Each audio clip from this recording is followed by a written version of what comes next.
আসলে তো সবাই আমাকে তো বলে উনি ব্যারিস্টারি ফাঁস করছেন। তবে আমার জানা মতো উনি তো ব্যারিস্টারি ফাঁস করেন নাই। উনি তো ভুয়া ব্যারিস্টার।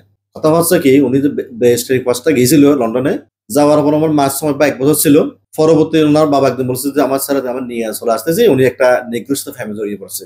তার জন্য আমার মা-বাবা গিয়ে ওনাকে জোর করে এখানে নিয়ে আসছে। ব্যারিস্টারি পাশ না করেও স্বৈরাচারের দোসর তারিন মুহিউদ্দিন আজিম মানুষকে ব্যারিস্টার পরিচয় দিয়ে হুমকি-ধামকি দেন এবং ভুয়া মামলা করেন।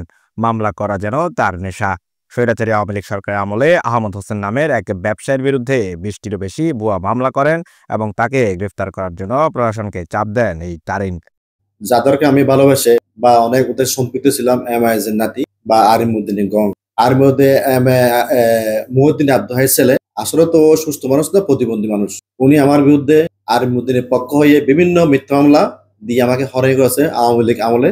আওয়ামী লীগের পথ পরিবর্তনের পরও উনি আমার বিরুদ্ধে বিভিন্ন মিডিয়ায় সংঘবদ্ধ হয়ে ফেসবুক ভুয়া আইডি করে আমার বিরুদ্ধে অপপ্রচার চালাচ্ছে। আমি নাকি নদবীর কেশিয়ার নদবীর পক্ষভুক্ত বা আওয়ামী লীগ। এদিকে আওয়ামী লীগ সরকার পরিবর্তনের পর আহমদ হোসেনকে সাবেক সাংসদ নদভীর কেশিয়ার সাজিয়ে ফেসবুকে বিভিন্ন ভুয়া পেজ খুলে সেখানে পোস্ট করছেন তারিন ও স্বৈরাচারের আরেক দোসর জসিম উদ্দিন।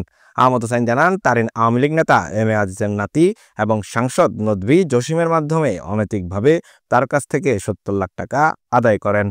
আমি হচ্ছে অর্কিড প্রপার্টির ডাইরেক্টর। সাতখানি আমাদের প্রজেক্ট চলাকালীন নদবী জসিমের মাধ্যমে ওখান থেকে প্রজেক্ট বন্ধ, ওসি হান্নানের মাধ্যমে প্রজেক্ট বন্ধ করে দিছি। বন্ধ করে দেওয়ার পরে নদবীর জসিম কর্তৃক ৭০ লাখ টাকা আদায় করার পরে আমাদের প্রজেক্ট কাজ করতে দেয়। এখনো একই চক্রান্ত করে বিভিন্ন সমস্যা সৃষ্টি করার জন্য নদবীর পক্ষভুক্ত সব আসামি, উনি তো বিভিন্ন ঝামেলার লোক বা খারাপ লোক। এখন আবার হয়েছে উনি তো নদবীর পক্ষে দামি নির্বাচন করেছেন। দামি নির্বাচন করে এখন আবার বিমি সাজতেছে। আসলে তো লোকটা জঘন্য একটা মিথ্যাচার, খারাপ লোক। বৈষম্য বিরোধী ছাত্র আন্দোলনের মামলায় তাকে জড়ানোর বিষয়ে আহমদ হোসেন জানান, ছাত্র আন্দোলনে তিনি ছাত্রদের পক্ষে লাখ লাখ টাকা খরচ করেছেন। সারা জীবন আওয়ামী লীগের বিরুদ্ধে আন্দোলন করছি, আওয়ামী বিরুদ্ধে লড় করছি। বিভিন্ন সংগঠনের জামাতের সংগঠনের সাথে ওতভাবে জড়িত। সংগঠনের এই যে আন্দোলনের সময় নিয়মকাজ সত্তরে আমি লক্ষ লক্ষ টাকা কি করছি খরচ করছি দিয়ে আমার বাইরে রক্ষা করার জন্য, সেভ করার জন্য।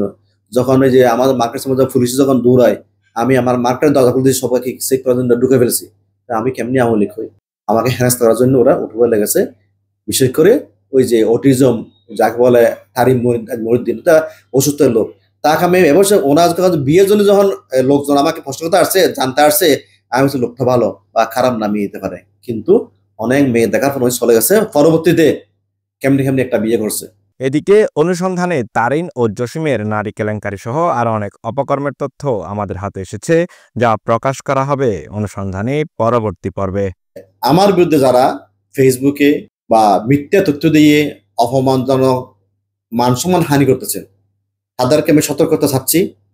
প্রশাসনের মাধ্যমে ওদের বিরুদ্ধে আমি আইনি ব্যবস্থা নিব।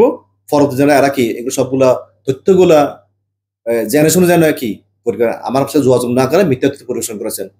আর যেগুলো মিডিয়া করছে তাদের বিরুদ্ধে আমি কি আইনি ব্যবস্থা নিব। ডেস্ক আমাকে যেন রিপোর্ট, আইনের মাধ্যমে নিউজ আগে ফেলে বিডি হরাই 24। না।